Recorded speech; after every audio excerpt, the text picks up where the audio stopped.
അത്ഭുതപ്പെടാനില്ല. ഒരു കാല് കാണാനുണ്ട്. പെട്ടെന്ന് ഉരുണ്ടുകൂടിയ കാർമേഘങ്ങൾ സൂര്യനെ മറയ്ക്കും പോലെ കർമ്മദോഷത്തിന്റെ ഫലമായിട്ട് വിഘ്നങ്ങൾ ഉണ്ടായേ തീരൂ. കുംഭരാശിക്കാർക്ക് അനുകൂല കാലമാണെന്ന് കഴിഞ്ഞ മാസം എന്നോട് പറഞ്ഞിരുന്നു. പെട്ടെന്നാണല്ലോ ധനുവും രാഹുവും ദിശ മാറിയത്. മാത്രവുമല്ല 3 സബ്ജാതങ്ങളുമായിട്ടാണ് മത്സരം. എന്തെങ്കിലും പ്രതിവിധി? സോമനാഥ ക്ഷേത്രത്തിലേക്ക് ഒരു തീർത്ഥാടനം നടത്തി നോക്കാവുന്നതാണ്. സോമനാഥ ക്ഷേത്രം എന്ന് വെച്ചാൽ അങ്ങ് ഗുജറാത്തിലോ? അതെ. അവിടം വരെ പോയി തിരിച്ചു വരുമ്പോഴേക്കും ഇവിടെ എല്ലാം കഴിയും. കഴിഞ്ഞേക്കാം. മറ്റൊരു പ്രതിവിധിയുമില്ല. ഇഷ്ടപ്പെടുന്നവർ തമ്മിലുള്ള ബന്ധത്തിന് തടസ്സം നിൽക്കാതിരിക്കുന്നതല്ലേ നല്ലത്. എനിക്കാണ് ഇഷ്ടം, അവനാണ് തടസ്സം നിൽക്കുന്നത്. എല്ലാ കാര്യവും ഇന്ന് വരെ ഇവിടെ ചോദിച്ചിട്ടേ ഞാൻ ചെയ്തിട്ടുള്ളൂ. ഒരു ആപൽഘട്ടം വന്നപ്പോ എന്നെ ഇങ്ങനെ കൈയൊഴിയുമെന്ന് ഞാൻ വിചാരിച്ചില്ല. അല്ല, നമുക്ക് എന്നെ പറ്റിക്കായിരുന്നു. അതെ, എന്തിനും പരിഹാരം ഉണ്ടാക്കാം. ഒന്നും പറയണ്ട. ജപ്പാനിൽ നിന്ന് കൊണ്ടുവന്ന പാൽനുര പാൽക്കുഴമ്പ് എന്നിവ ഉള്ളങ്കയിലിട്ട് ചലച്ചുണ്ടാക്കിയ ഈ മരുന്ന് നിങ്ങളെ ചൂട്ടുവരെ കൊണ്ട് തോണ്ടിയെടുത്ത് അണ്ണാക്കിട്ട് ഒരു 3 കറക്ക് ടപ്ലിയു ടപ്ലിയു ടപ്ലിയു എന്ന സ്വരം കേട്ടാൽ സംശയിക്കേണ്ട സുഹൃത്തെ നിങ്ങളുടെ രോഗം നിശ്ചയിച്ചം മാറി. നോക്കണം സാർ, ഇതുപോലെ എന്റെ കയ്യിലിരിക്കുന്ന കട്ടുമ്പനെ ആനയാക്കാമാനെ പൂനയാക്കാം പൂനെ ചേനയാക്കാം. ഇത് മായമല്ല, ജാലമല്ല, മരുന്നിന്റെ മാറ്റൊരു ശക്തി മാത്രമാണ്. ആലപ്പിയടി മാലി കൊണ്ടോട്ടിക്കൊല്ലേണ്ട വിദേശ രാജ്യങ്ങൾ ചുറ്റിച്ചടിച്ചാൻ ഇവിടെ വന്നിരിക്കുകയാണ്. ഞാനെന്ന് പറയുമ്പോൾ കല്യാണ പൊളിയാണ് ചതിയാന്ന് അറിയില്ല സുഹൃത്തേക്കില്ല. പാറയിൽ മിളിയാ തെറിക്കുക, വെള്ളത്തിൽ മിളിയാൽ നുരവങ്ങുക, ചില മൂത്രം.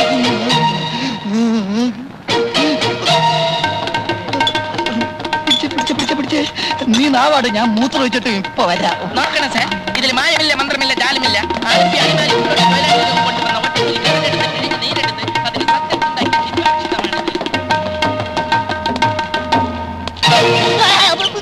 എനിക്കിനി ഒന്നും നോക്കാനില്ല.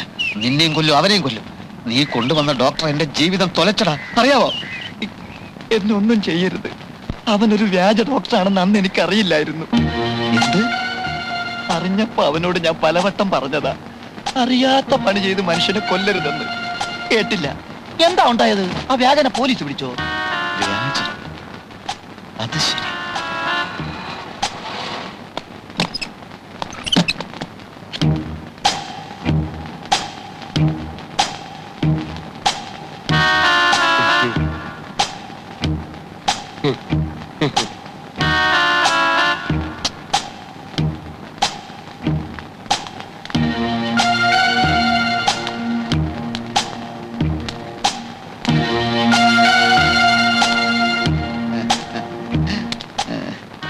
ഇന്നത്തെ ചികിത്സയൊക്കെ കഴിഞ്ഞോ ഡോക്ടർ?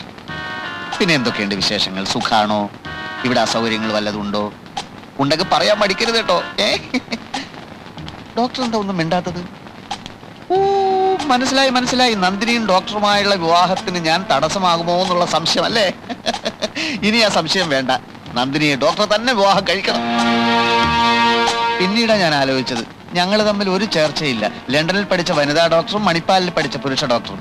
നിങ്ങൾ തമ്മിൽ ഭയങ്കര ചേർച്ചയാ. ഈ കല്യാണം നമുക്ക് എവിടെ വെച്ച് നടത്താൻ? ക്ഷേത്രം മതിയോ അതോ കല്യാണ മണ്ഡപം വേണോ? കല്യാണത്തിന്റെ അന്ന് ഈ നാടൊന്ന് ഇളകി മറിയണം. അത് ഞാൻ ഇളക്കി തരാം. ഡോക്ടർ വിഷമിക്കേണ്ടി വരില്ല. പിന്നെ ചില അവകാശങ്ങളൊക്കെ ഞാൻ എടുക്കും. ഉദാഹരണത്തിന് കല്യാണത്തിന്റെ അന്ന് ഡോക്ടറെ കൊടുക്കാനുള്ള വസ്ത്രങ്ങളൊക്കെ ഞാൻ വാങ്ങും. ഡോക്ടർ എന്ത് പറയുന്നു? അത് എതിര് പറയരുത്, എനിക്ക് സങ്കടം വരും. ഒരു ഫോട്ടോ ഉണ്ടോ കയ്യില്?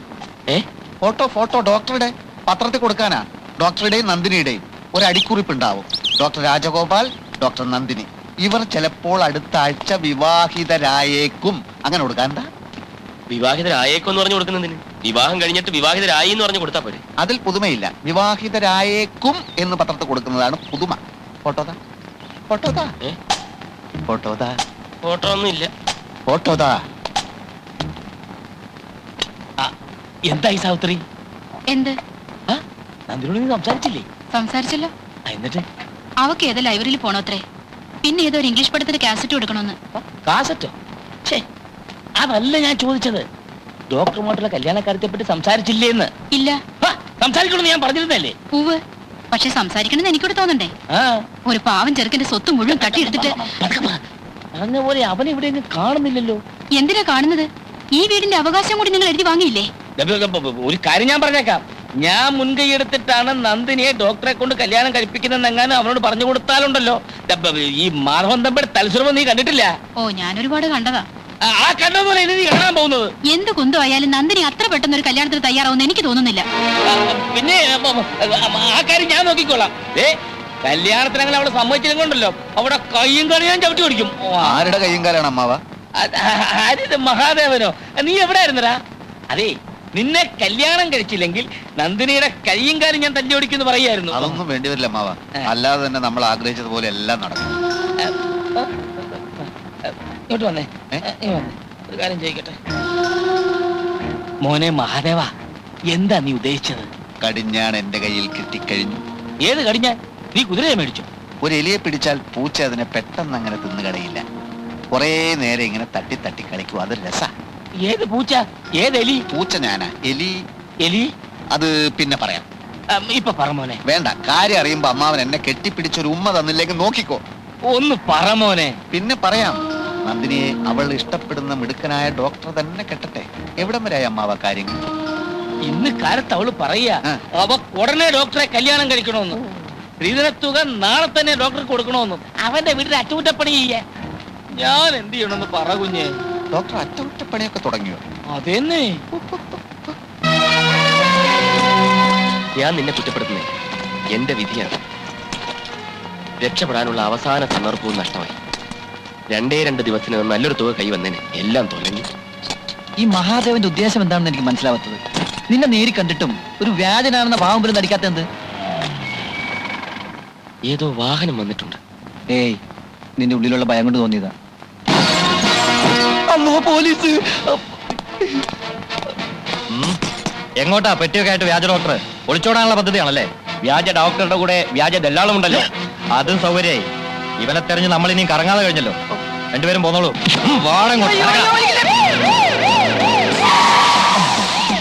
എത്തിയോ?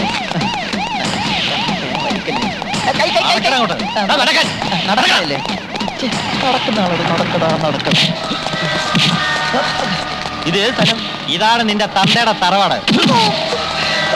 ഞാൻ വ്യാജനല്ലെന്ന് പറഞ്ഞില്ലല്ലോ. കുറ്റം സമ്മതിക്കായിരുന്നല്ലേ അടിക്കേണ്ടത്? വ്യാജനാണെന്ന് സമ്മതിച്ചാലും സമ്മതിച്ചില്ലേലും ഇരിക്കാനാ പറഞ്ഞിരിക്കുന്നത്. അതെവിടുത്തെ ന്യായം? ഇത് ഇവിടുത്തെ ഞങ്ങളുടെ ന്യായം. ഇത് ഞാൻ സമ്മതിക്കില്ല. ജയിലിൽ കൊണ്ടുവന്ന് മനസ്സിലാക്കാം. ഇവിടെ കൊണ്ടുവന്ന് കൊല്ലാനാണോ ഭാവം? കൊല്ലടാ, കൊല്ലും.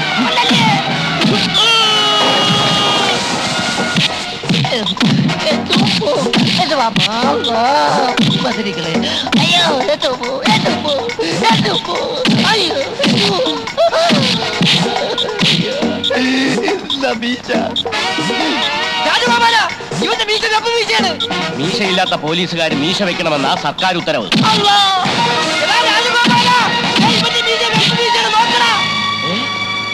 വ്യാജ പോലീസാണോ? അടിയടായി മുട്ടി.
ശരിക്കുള്ള പോലീസിനെ കിട്ടിയില്ലേ? ശരിക്കുള്ള പോലീസിനെ അറിയിച്ചാൽ ഞങ്ങളുടെ ആശുപത്രിക്കല്ലേ ചീത്തപ്പേര്. മാത്രമല്ല, നന്ദിനിയുടെ കാര്യത്തിൽ താൻ എന്നോട് കാണിച്ച ചതിക്ക് 2 പൊട്ടിച്ചു തന്നില്ലെങ്കിൽ എന്താ സുഖം? ഇപ്പൊ സുഖമായോ? പ്രതീക്ഷിച്ചത്ര സുഖമായില്ല. വേഷം കിട്ടിയവന്മാര് പോരാ. ഇനിയിപ്പോ എന്ത് ചെയ്യും? നേരിട്ട് തല്ലണമെന്ന് തോന്നുന്നുണ്ടോ? ആവാം. വിഷപ്പാമ്പുകളെ ഞാൻ കൈകൊണ്ട് തൊടാറില്ല. എങ്കിൽ ഞങ്ങൾ ഇനി എന്ത് ചെയ്യണം? 2 പേരും കൂടി നേരത്തെ ചെയ്ത മരുന്ന് കച്ചവടമല്ലേ, അത് തുടരാലോ. അല്ലെങ്കിൽ മറ്റേതെങ്കിലും സ്ഥലത്ത് പോയി ഡോക്ടറെ ജോലി തന്നെ നോക്കാം. പക്ഷെ ആ കൂട്ടത്തിൽ പെണ്ണുങ്ങളെ കറക്കുന്ന പരിപാടി ഉണ്ടല്ലോ, അത് വളരെ ക്രൂരമാണ്. മാനസിക പീഡനമാണ് ഏറ്റവും വലിയ പാപം. മിസ്റ്റർ മഹാദേവൻ, ഞാൻ പറയുന്ന ഒന്നും നിങ്ങൾ വിശ്വസിക്കില്ലെന്ന് എനിക്കറിയാം. എങ്കിലും പറയാ, ആശുപത്രിയിലെ സിസ്റ്റർ നിർമ്മലയെ ഞാൻ സ്നേഹിച്ചു. ഞാൻ ആരാണെന്നറിഞ്ഞിട്ടും അവൾ എന്നെ വെറുത്തില്ല. നന്ദിനി ഒരിക്കലും എന്റെ മനസ്സിലുണ്ടായിരുന്നില്ല. നിങ്ങളുടെ അമ്മാവൻ എനിക്ക് കുറെ പണം തരാമെന്ന് പറഞ്ഞ് നിർബന്ധിച്ചപ്പോ ഒരു ചെറിയ നാടകം അവിടെയും കളിച്ചെന്നേ ഉള്ളൂ. അമ്മാവൻ നിർബന്ധിച്ചു? സംശയമുണ്ട്. അയാൾ മഹാ താപ്പാനെ. എന്നെ വെച്ച് പണം കൊയ്യാമെന്നുള്ള മോഹമായിരുന്നു അയാൾക്ക്. എല്ലാം എനിക്കറിയാം. നിങ്ങളെ അയാൾ കുരങ്ങ് കളിപ്പിക്കും. ഞങ്ങൾക്കും കുറെ മനുഷ്യത്വം സാറേ. ഞങ്ങൾക്ക് വേണ്ടി മാത്രമല്ല ഇങ്ങനെയൊക്കെ ശ്രമിച്ചു നോക്കിയത്. മറ്റാശ്രയമില്ലാത്ത ചിലർ കൂടി വേണ്ടിയാണ്. പക്ഷെ തോറ്റുപോയി. ദേവി അത് വിശ്വസിക്കണം. ഒരു കാര്യം എനിക്ക് മനസ്സിലായി. ജയിക്കുന്നവർക്ക് മാത്രമുള്ളതല്ലേ ഈ ലോകം, തോൽക്കുന്നവരുടെയും കൂടിയാ. ഇനി നിങ്ങൾക്ക് ഞങ്ങളെ ലോക്കപ്പിലാക്കാം, അല്ലെങ്കിൽ ഞങ്ങൾ തന്നെ നേരിട്ട് ചെന്ന് പിടികൊടുക്കാം. എന്തു വേണം? പറയണം സാർ. ലോക്കപ്പിലാക്കാനൊന്നും എനിക്ക് ഉദ്ദേശം ഉണ്ടായിരുന്നില്ലെന്ന് ഞാൻ പറഞ്ഞല്ലോ. എങ്കിൽ പൊയ്ക്കോട്ടെ. ദൈവാധീനം കൊണ്ട് ആശുപത്രിക്ക് ഞാൻ കാരണം ഒരു കുഴപ്പം ഉണ്ടായിട്ടില്ല. ഇനിയും അങ്ങനെ തന്നെ ആവട്ടെ. Good bye. ഡോക്ടർ. ഡോക്ടർ എന്തിനാ കളിയാക്കുന്നത്? സോറി, വിളിച്ച് ശീലിച്ചു പോയതല്ലേ. അമ്മാവൻ ഇപ്പോഴും കാര്യങ്ങളൊന്നും അറിഞ്ഞിട്ടില്ല. അതുകൊണ്ട് തന്നെ ഈ നാടകത്തിന് തിരശ്ശീല വീഴാറായിട്ടില്ല.